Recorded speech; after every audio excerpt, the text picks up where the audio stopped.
It's a double-header weekend, so extra significance. Essentially a double points weekend, round 3 and 4 of the 14-race championship. All right, let's look at how they will start. The Firestone starting grid you will see on the left side of your screen. Andretti Global teammates on the front row with Hughes and Hauger. Dennis Hauger leads the championship by a hefty margin. Hedge, De Alba, Rowe, the top 5. Collette, James Rowe, Aller, Colin, and Pearson, the top 10. Such a dicey start to this race as they go screaming down into turn 1, and we'll see that happen the next time by. Jack, how do you prepare to start this race? Such an important weekend because it's a double header, so you've got to focus on race 1 but also have a little bit of an eye on race 2. So many points up for grabs right now. The way you prepare, you've already done a lot of the hard work in qualifying. They're going to try and nail this restart zone, get into turn 1, try and keep it clean, and then just let the race kind of unplay, but let it unfold. Just try and stay calm. Santino, how do you approach the Indianapolis Motor Speedway road course? Man, one of these things, you're going into one of the most treacherous break zones to start the year. I mean, there's a lot of different types of road courses and street courses that you're not looking forward to, but in turn 1 Indy, when you go green all bunched up, you want to make sure your brakes are hot, your tires are hot, because if you miss one corner or you don't get them all the way up, you can run into the guy in the front of you, and then your race is over and you ruin someone else's. So for these young guys, it's all about making sure everything's ready and warm. I'll be asking you guys about visibility at this point. There is a definite glare.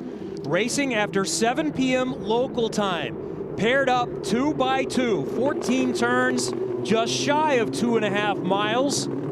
This track was originally designed to include a road course. It later came from Formula One, and now it's a staple of IndyCar. The road to Indy and Indy NXT.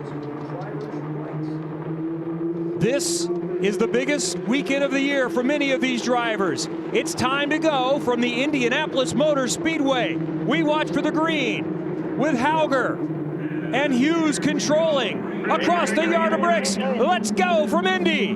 Hauger will dip in. Now he'll look out. Side by side, they fan back 2, 3 wide. Miles Rowe charging up the inside, trying to get all the way up to second. Hughes is through. Hauger has to take the escape route. We actually saw him do that in practice, and we spoke about how important it was for him to get that sighter, and hate to say it, he's had to use it. And Hauger is all the way Santino at the back. Man, it's going to be a long race for him. You better hope he doesn't have any damage coming from the outside, going 3 wide. But man, Miles Rowe, what a start. That was awesome. All the way up to second. He's been challenged for that position by James Rowe at this point, who also had a good start. Niels Colin in the red, white, and black Ganassi car, the number 10, trying to go around the outside. And the glare is strong to quite strong. It's brutal. Strong to quite strong indeed. Actually, the way that the sun's positioned right now, it probably makes this braking zone into turn 12 the hardest one. And people don't understand. Drivers are using very specific references, not always just driving to feel, but a landmark they can see, maybe a brake marker. So now if you're coming into that corner, a little bit of glare puts you off even just a tiny bit, maybe you miss your braking, maybe you underbrake. You know, it's a really difficult thing for drivers right now to manage. Let's go back to the start again. And then we're going to watch Dennis Hauger climb for the field. He's picked up a spot. He's at 18. Miles Rowe in the inside hedge in that silver number 17. Santino is trying to make it difficult. Yeah, I mean, Miles perfectly executed start right there, right down to the white line, didn't dip below it, completely by the book. Oh, yeah. That's Juan Manuel Carrera taking flight. We've seen that move a few times, and this is his debut. Today was the first time he'd ever driven the car, as we see Miles Rowe with a big lockup. We'll see what kind of impact that has on him. Meanwhile, Kyle Collette has moved up to second position. The 9 car there is Bryce Aaron, the other Ganassi car, trying to squeeze through, and the action is frantic in the first couple of laps. Everybody's trying to get back through. Look at Hauger coming through the field, already picked off a bunch of cars. He's definitely going to have a long race ahead of him. These sprint races are tough. You got to also be careful not to burn your tires off. That's a really good point that I wanted to say about Miles Rowe. When you see him have that big lockup in turn 7, he's got another 33 laps to manage that inside tire. And at this track in Santino, you'll know it. it's quite aggressive on tires. Oh, so yeah. managing this early part of the race, it's not just driver management, it's also tire management. Would you agree with that? Yeah, I mean, that was also the left front, which is going to take the most abuse around this track. I mean, it's mostly right-hand corners, so, you know, he's definitely going to have his work cut out for him. That's Hauger getting by Evergore's Papasavas. They finished 1-2 last week at Barber. Papasavas just in his second weekend, as we saw Colin taking a wide path through there, coming back on right in front of Nolan Aller. So we saw the launch for J.M. Correa. No action there. He did not pick up any time. Bryce Aaron defending pretty heavily on Hauger right now. So Hauger fell all the way to the back. Where is he now? He is up to 16th. Aaron in 15th right in front of him. Actually make that 14th. I think this might be fun to watch. What's our guesstimate on how high he gets? If there's a caution, I think he still is on the podium. Without, can he get there? I would say that's a bold, bold shout. I would love to see it. I also, though, think that Dennis's experience, which I know we've spoken a lot about, it's these kind of races that I think it's going to show. His ability to recover well is also what teams want to see. Racing happens, incidences happen, but staying calm, working through it, I think is really actually going to fall into his wheelhouse to have a great recovery day. I agree with that totally. I mean, especially coming from Europe, learning to manage those tires, you know, it's going to go well for him fighting through traffic. I say he gets back into the top 10. That was a really nice move by Jordan Missick there in the Nexus towing car, that red and white car on Josh Pearson. But here's Pearson going to try to come back in turn 7. And he does. Nicely done. I think he actually practiced that move in practice 1 with his buddy Miles Rowe, if you remember, Kevin. He did. It was a little different circumstance there. Miles was coming out of the pits on cold tires, and neither were willing to back off going into 7, and they both ran through the grass. Now we're talking about the race, though. Santino, one question I would have for you now. IndyCar has push to pass. Indy NXT has push to pass. If you're Dennis right now, how are you going to manage that, trying to come through the field? One of the differences is you can't use push to pass when you're out in front in Indy NXT. So when we're, obviously, as you know, in IndyCar, especially here, you see someone get on the button, you can see it visually, the speed difference. So you try to let them use up their push to pass in front of you or to make a mistake. But our best passing zone is probably into 7. So that high-speed chicane, you know, 5, 6, it's easy to make a mistake. While we watch these battles through the field, which have been intense so far, Lockie Hughes up by a 1.5 seconds. Someone different is in front in Indy NXT in 2025. Stay with us from Indianapolis.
IndyCar star Santino Ferrucci is joining us in the booth for Indy Next today, and one of the programs that he's been involved with ABC Supply, one of the partners of AJ Foyt Racing. Santino, homes for our troops. This is the 4th year in a row you had a chance to take a veteran around the track. I took a few. Yes, awesome. Yeah, no, it was awesome. You know, this month of May means a lot to me, specifically in AJ Foyt, because of Homes for Our Troops. It's a post 9/11 injured veterans charity. It's not just helping them build homes for their needs, but it helps reset up their lives, gives them, you know, that courage again, and they do everything for them. It's an incredible charity. 90 cents to every dollar gets put back into these veterans. They do such an amazing job, and it's an honor to be repping the red, white, and blue car throughout the 500 and through the month of May. And you know, for our listeners today, we just released our die-cast car, which we haven't done yet for AJ Foyt, for the 14 car for the 500. And if you would like to donate and pick up a die-cast, if you go for racingforveteransgear.com, you can buy the die-cast, and proceeds of that die-cast will go towards the Homes for Our Troops charity. Or if you'd like to simply donate, please go to hfot.org. And ABC Supply has been matching those for like $10 million over the last few years. So a fantastic program that they do. It's getting dicey out there. We just saw Seb Murray with a big wiggle trying to hold off Dennis Hauger as we watch him from all the way on the back, trying to move forward as much as he can. Let's listen to see what the Andretti Global team is telling Hauger as he picks up another spot. 147 ahead. Think about your bars and bias. Make sure we're taking care of the tires. We have enough push to pass for 7 more full straightaways. And that 147, I think, was referring to how much push to pass that Murray had available. And already, as we see the 39 of J.M. Correa off, it has been, and now we see also the 10 of Niels Kolin off. It's been a tough challenge for Correa this weekend. Had never driven the car before. A lot of experience, 3 poles in F2, and we see this is not just off. He's got damage. That left rear is off as well. The front wing of Coolin was also damaged. Okay, so there was likely a coming together. Still challenging to see in the glare here, but we're still green because they're out of the way for the moment. I'm a little surprised by that, honestly. Having 2 different cars, it looked like 2 different parts of the track, stationary. You'd think maybe they'd throw the yellow to be able to recover them. However, going back to Dennis's radio communication, that was Andy Listis, his race engineer, just trying to remind him about push to pass generally, but also the roll bars that he has in the car. And Santino, you'll know, you're very active on them. Maybe you have to have a different configuration when you're in traffic versus when you're running on your own. Could you just talk through what he could be potentially trying? Yeah, I mean, a track like the Indy GP, it tends to go towards understeer, so the rears get a little tight. You really dig that front, you know, that front left tire. So, you know, going a little bit softer on that front anti-roll bar might help him out, or going a little stiffer in the rear, depending if he has wheel spin or not. I mean, for us tomorrow in the NTT IndyCar Series, we have 2 different types of tire compounds. We'll have the primes and the alternates, and we will have to shift the balance between them between stops, and we have to run 2 sets of each tomorrow, something new for our series. So those tools inside the cockpit are very, very important. And now it has gone full course caution. We saw the 2 cars exit of 1 out of the way of immediate danger, but it's been determined, yeah, we still don't really want anyone there if they overshoot turn 1. Let's see what we can see. So we're getting the tail end of this. And already you see the damage. Looks like he might have got into him in the brake zone. Yeah, when you see the front of 1 car damage and the rear of another. So unfortunately, that's going to end the day early for Colin and the debut for Correa, who is set to be involved in 7 weekends this year in his debut for the young man from Miami, now racing in America.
In IndyCar, Alex Palou has been dominating the championship, and it is a similar theme in Indy NXT. If you watch the first 2 races, it looks very familiar. Rookie Dennis Hauger from Norway has led every lap. He's led every session, including testing this year, -1 when he was second quick. He's 2 for 2 in 25, but today he faces a challenge, qualifying second and then had to take the escape at the start of the race. Can he charge from last, working his way through the field as we go again after caution? Hauger starts from 13th. It's his teammate Lockie Hughes up front, chased by Kyle Collette. Miles Rowe in third. Challenge for fourth. De Alba and Hedge thinking about going the long way around. No change up front in the top 5. There's Hauger back there in the 28. 13th, working on Jack William Miller next. He's in that blue number 40 car, the Homelink Patterson dental machine. I think Lockie Hughes managed that restart there really well. It looked like he got a good jump out of 13, seemed to have a really smooth 14. Yes, he kind of went to defend a bit, but that really more so is just for, you know, Drake breaking the draft and the slipstream. We got more action now coming into turn 7. Kevin, what did you see there? That was a big move from Josh Pearson going to the inside of James Rowe, and that green and white car picking up a spot. It's a great spot to pass. That is a great spot. 7's one of my favorites too. Yeah. Well, the brake zone on the line's really bumpy, and offline it's pretty, you know, it's smooth, but it's dirty. So it gives you a real fair chance. The reason for the caution is coming together as we see Dennis Hauger continuing to work his way forward inside, trying to get a bit of a 2 for 1. Not going to be able to make the move there. That incident we just saw going into turn 1 is going to be deemed a penalty on Niels Colin, a stop and hold if the car is able to continue, and that collected Juan Manuel Correa. Oh. Man, locking both He's fronts big. like that.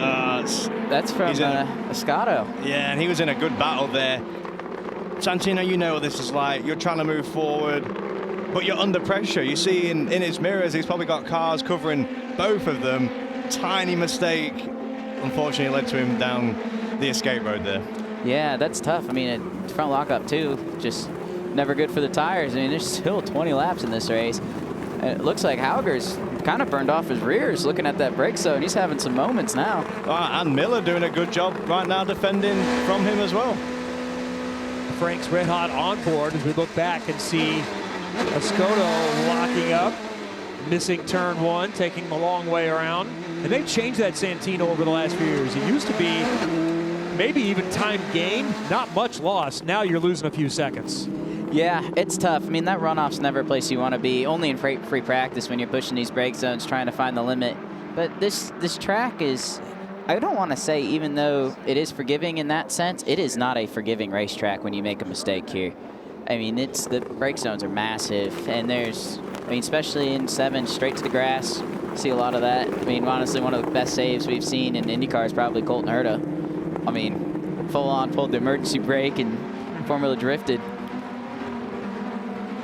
So Lockie Hughes had a lead nearing 3 seconds before the caution. He's moved it back up to almost a couple of seconds. The best action is in the middle of the pack. That's where we find Dennis Hauger and a lot more. He's still been chasing that blue number 40 of Jack William Miller. There's the leader again, Lockie Hughes.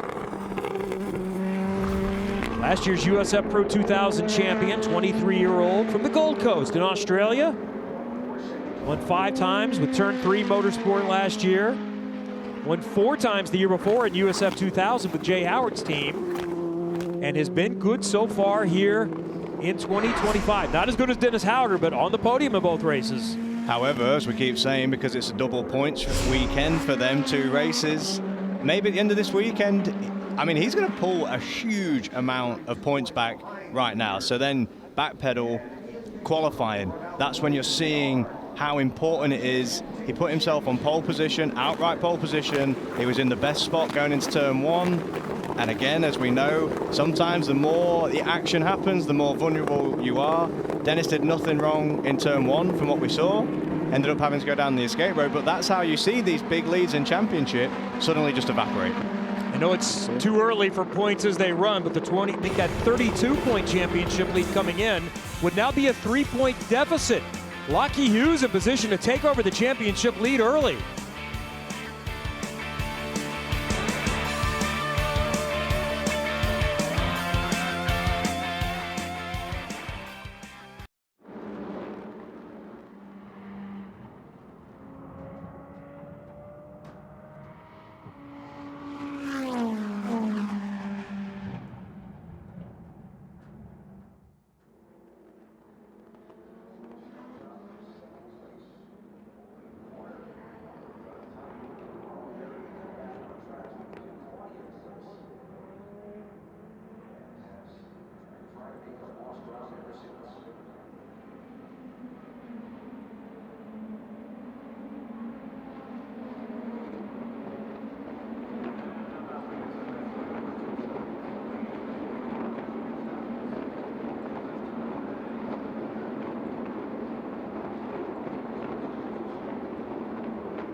Tomorrow, it's baseball night in America as Kyle Tucker leads the Cubs against Juan Soto and the Mets.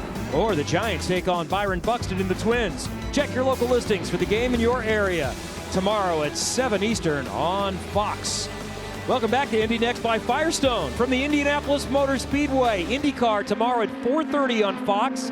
And another Indy Next race tomorrow on FS1 at 1 o'clock. Kevin Lee, Jack Harvey, Santino Ferrucci of AJ Foyt Racing joining us in the booth today. Georgia Hannaberry is on pit lane. You've been watching Lockie Hughes lead and been watching Dennis Hauger, who's dominated the first two races, try to climb his way back through the field after needing to take the escape route in lap 1, falling all the way to the back. He is now working his way in 11th, so just outside the top 10. And we are past the halfway point now. He's doing a great job coming back through the field, managing his tires, push to pass. I mean, this is it's looking like a pretty classy drive right here today. I think the point you made, Jack, earlier is a good one. It's one thing to win a lot of races, and that's usually good enough. But if you're trying to find a difference maker, let's do something different. Let's see how you deal with some adversity, and can you navigate your way through traffic? The teams want to see a versatile driver. You know, there's so many different types of tracks in IndyCar. You got road courses, street circuits, ovals. Probably the obvious unknown for Dennis right now is ovals. We all know that, we all accept that, we haven't seen him drive on one. However, seeing how he bounces back, that will carry a lot of weight. It's early in the championship right now. We don't need to dive exactly into that moment, but his bosses and every other team boss is going to be watching this recovery thinking, okay, that's a guy who can still stay calm, stay collected, and then just maximize the best he can in what was a really unfortunate incident, no fault of his own. Very true. Working on Jordan Missick right ahead there in the red and white number 48 car for Able Motorsports to try to get into the top 10. Missick defending down the front stretch. He'll try to make Hauger go the long way around. Nicely done by Jordan Missick. Nice defending for sure. Santino, you said, I can't remember if it was on air or off air, turn 7 is your favorite overtaking spot. Just walk us through now what you think Dennis can do to try and make a move happen in his corner. Yeah, obviously you're going to see it right now. I mean, you get a little squirrely through that S's. The car behind you is a little bit better set up. So right now the 48 is going to have the smoother but dirty line. Hauger's going to have that prime track. And, I mean, this is one of those places you can make the outside work. There you have it. That's a very veteran-style move. I feel like if there was ever a sentence that summarizes you, making the outside work, don't you think that just seems fitting? Yeah, I'll take that. I mean, I'm a big fan of, you know, running the wall, as they would say in NASCAR, but no, all the short ovals especially. I love running around the outside, the top groove. Even Indy, if we have a really good car, I like getting up halfway through that first groove. And it's how you can complete passes, get that little bit of clean air, get a good run, and you know that's everything in the short oval racing. 15 to go here at Indianapolis. 20 complete in Indy NXT by Firestone. Unfortunately, Juan Manuel Correa's debut comes to an early end. Georgia Henneberry, unfortunately, this is not the way we wanted to introduce him to our audience. Yeah, and Kevin, you said the right word there. It is unfortunate, but you have been released from the IndyCar medical unit. What happened? Not really sure. I think the car behind me missed the braking, took me out. Yeah, I mean, it was all going smoothly until then. I had a good start, made some good moves, and was kind of settling in and was hoping to complete the race. I need the kilometers right now, so yeah, a bit of a shame, but it's what it is. Thanks, Juan. Glad to see you're okay. Thank you. Jack and I spent some time with him today. Really nice young man. He was born in Ecuador, but has lived in Miami much of his life. But he's always raced in Europe. A couple of podiums in F1, and just a frightening incident in 2019 that he's been dealing with physically and mentally through no fault of his own. He was simply collected, and it took the life of another driver. Antoine Hubert was one of his friends, so he's been fighting back after a year out of the seat. And he actually was coaching a USF 2000 driver at Barber last week, and Mike Marini, the team president, said, hey, you want to give this a go? And now he's going to be in for about half the season. So look forward to seeing more from Correa tomorrow. Does anything have any more for Lockie Hughes today? Up by 2.5 seconds at Indy.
Tomorrow, it's the final stop before the Indy 500. The IndyCar Series hits the IMS road course with the Sancio Grand Prix.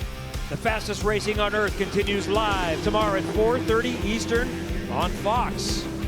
Welcome back to Indy NXT by Firestone from the Indianapolis Motor Speedway. Also racing tomorrow early afternoon at 1 o'clock Eastern. This is the first of a doubleheader. Round 3 of the 14 race championship that has been dominated by the driver of that number 28 rental group car for Andretti Global, Dennis Hauger. Started second to avoid significant contact in the opening corner. Went right through there straight and fell all the way to the back of the pack. He is charged halfway through the pack. Back into the top 10 now, trying to salvage what he can and see if he can get out of here with the championship lead. It was plus 32 entering the weekend. Now points as they run, -1.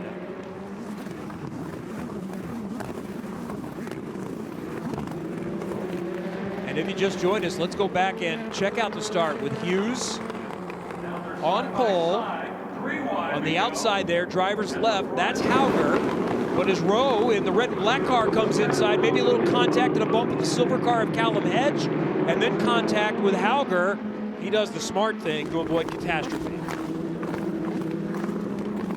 We need to wait until 6 to go to use push to pass. Patient. And Santino, he had to burn a lot to try to climb from the back to mid-pack, so he doesn't have much left. He's only got 32. I mean, everyone in front of him's close to 100, in that high 90s, mid 90s. I mean, also just kind of watching him on TV here, it's definitely looked like he's used up those tires. So he's looking a little free, in my opinion. Lockie Hughes has only used 25 of his 150 seconds. He's gone. He's driven a really, really good weekend. I know we give a lot of props to Dennis, but to echo that consistency there, Lockie Hughes, his family, they work really hard. Everybody says really positive things about this guy. He's extended his gap for the second time to about 3 seconds, and you just kind of get the sense right now he's cruising. And we've all had them races, right, where you're out front, you're happy, you're just in that groove. I just love to see him having such a great day. So the lead looks pretty comfortable for Hughes right now, but it's not been comfortable all the time. This was a lap ago, coming back on the main straightaway. Whoa. In that case, I take back what I just said, that he was not chilling out. He might just be so in the zone that he's looking all the way down the straight at the pylon. Hey, Kevin, is that what they call the commentator's curse? Is he doing that to, is he trolling me from the race car? As I always say, we don't get credit when it goes well. We're not taking the blame when it doesn't. But that was certainly a kiss and maybe a cuddle for Lockie Hughes there. Is there any damage to that car? He hit it pretty square. Might everything be fine? Well, the gap that I was praising him for trimmed out about a half a second.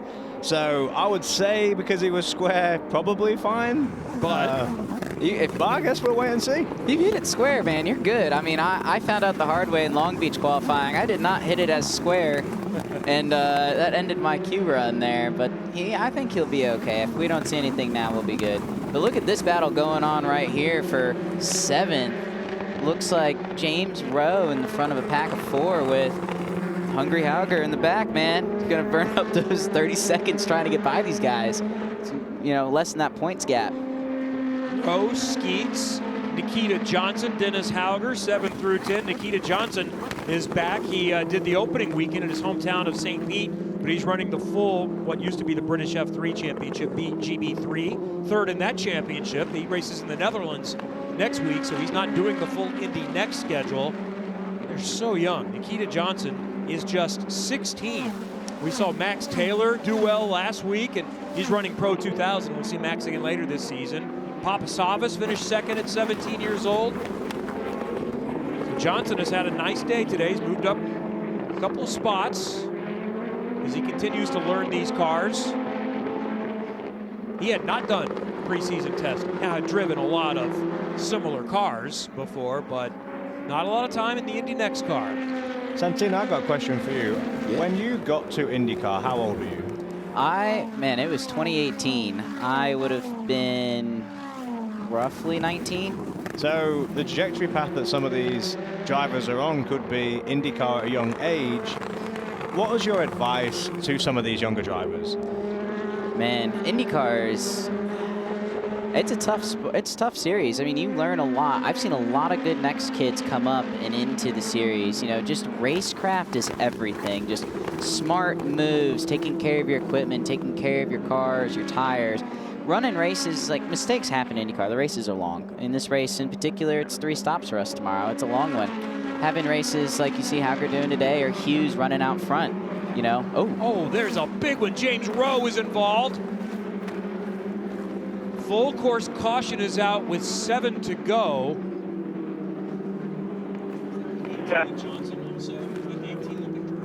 And there was one other car that still is going. Rowe has damage. He'll spin it around. And there was definitely another car. I think I know the car, but I want to see it again before I call out a number. Let's watch it again. Just took off the wall. That was James Rowe, and then he came down and collected. Is that the 18 possibly? I want to confirm that. It looked like it might have been, so we'll sort that out as we continue from Indy.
We're inside 5 to go at the Indianapolis Motor Speedway. Indy NXT by Firestone, the first of a doubleheader.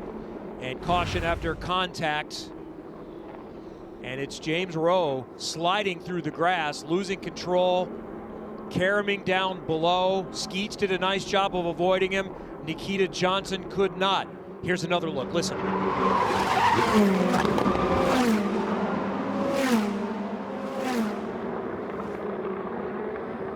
Man, talk about just wrong place, wrong time for Nikita Johnson. That's unfortunate. He was having such a good day today. And Liam Skeets in the 30 did a nice job. Had to swerve a little bit or he was going to be taken out as well. Unfortunately, day done. Way too much damage for James Rowe. And same for Nikita Johnson, who climbs out. So we've had attrition with Correa, now Johnson, Rowe, Colin involved earlier, had a penalty as well for causing the contact with Correa. He's 4 laps down, so he's going to have a chance to pick up some more points. And by the way, with that, Dennis Hauger, championship leader by 32 coming in, who's been trying to come back from the back, is now up to 8th, and finishes this way, would maintain the championship lead, +3 after 3 rounds.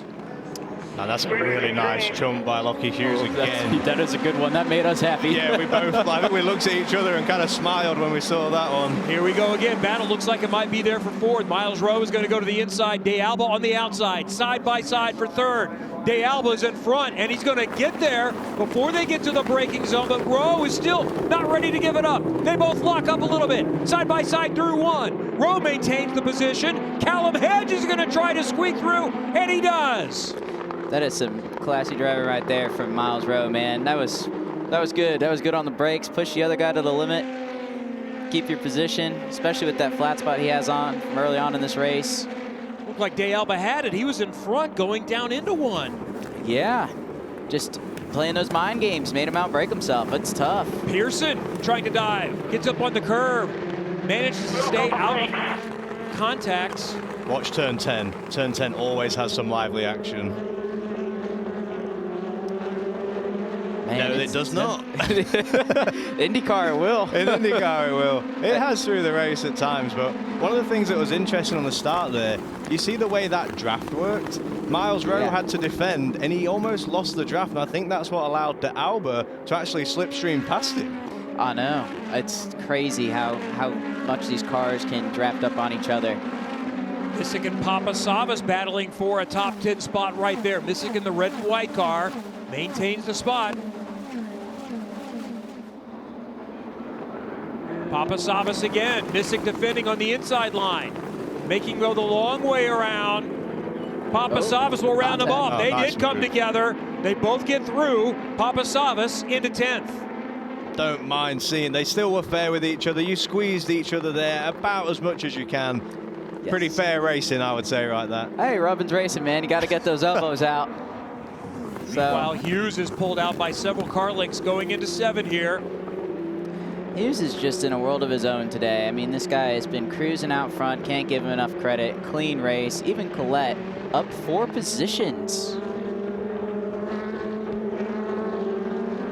And Bryce Ayer looked like he was off the pace there. Had to get out of it. Was losing a little bit of ground. And Lockie Hughes is going to see 2 to go here coming up in just a moment. There's Hauger. Has he made any progress since the restart? He is not. Still running in 8th, just ahead of Jack William Miller, and just behind Liam Skeets. 5 laps to go. Liam Skeets, Santino, has been impressive from where he started. Yeah, he's up, I believe, 7 positions today. Great drive from the rookie. He won here last year at USF Pro 2000, had another podium. How about that? We think he likes this place? I think he does. A lot of people like this place. Hey, you wanted to correct the website. Oh, yes. The donation. One more time while we're here. I mean, if people want to donate the Homes for Our Troops, it's hfotusa.org to support our post 9/11 injured veterans. Goes a long way. ABC Supply is matching the first $1 million donated, so you can make a donation go twice as far. So if you know, we live in this free country, we love our country. Helping out the people that helped us get where we are today, always a big thing. Well, that Homes for Troops ABC Supply, famous number 14 for AJ Foyt for Santino Ferrucci, has been very fast the last few years in the Indy 500, starting 11th, best starting spot of the season coming up tomorrow. Oh, yeah. In the Sancio Grand Prix. We're going to look for you to bring the action tomorrow. Let's see some entertainment, some passing, make something happen. For once, I want a calm day in the race car, man. It's tomorrow, you know, we'll hope so. Fingers crossed. 1 to go. White flag. Just under 2.5 miles, the opposite direction. Still crossing the famous yard of bricks. That's the goal. And Lockie Hughes is trying to get there first. Kyle Collette hoping for a mistake. Miles Rowe looking for his first podium of the season. Callum Hedge, Salvador De Alba, the top 5. And the championship leader coming in, but that is dwindled. Dennis Hauger hoping to come up with a little bit more. Great recovery from Hauger. Great drive from Skeets. I mean, even for Collette, up 4 positions from the start. But Hughes, the man of the day. Start to finish, clean, no mistakes. Well, almost. Almost. We'll call it the little bobble, but beautiful, beautiful drive.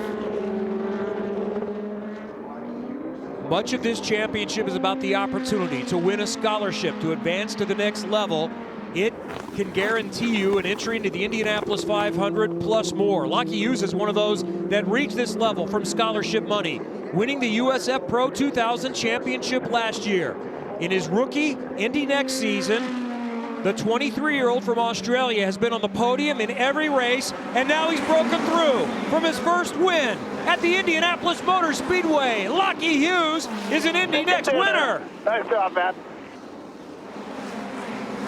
Yeah! Oh! Yeah! Oh!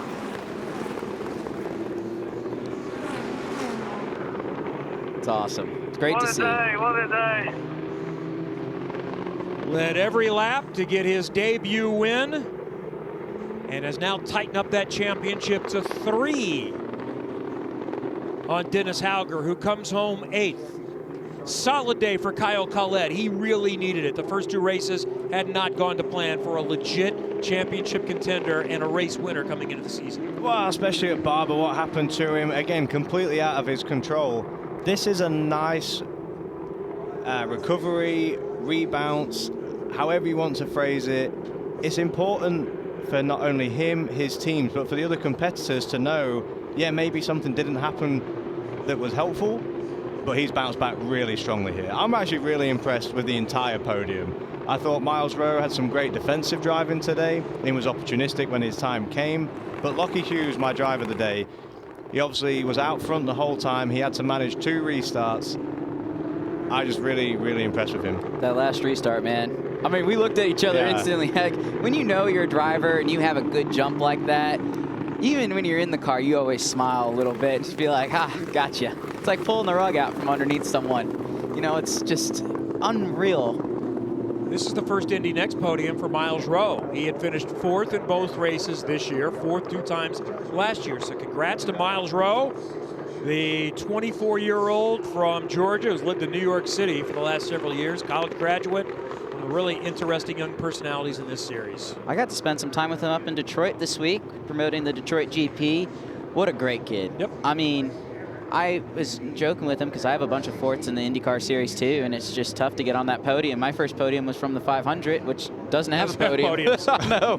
So talking with him, you know, what he's done in the sport, new team this year, new engineers, whole new set of challenges, just doing a great job, super consistent. He's sitting 3rd in the championship right now.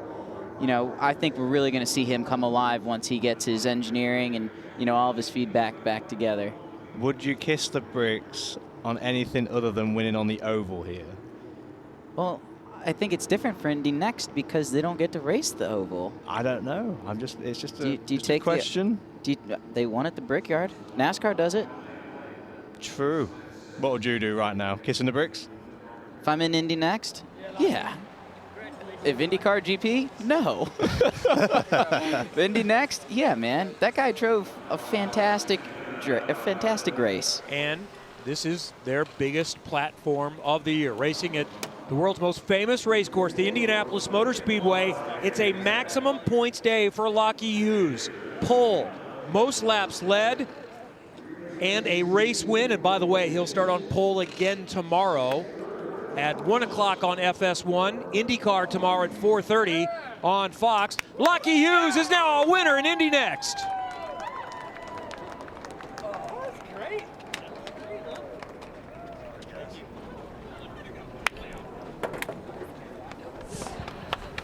Lockie Hughes is victorious here at the Indianapolis Motor Speedway. A dominant performance from you. Your first win in the Indy NXT by Firestone, and now you get to kiss the bricks here at the Indianapolis Motor Speedway. Is this what dreams are made of?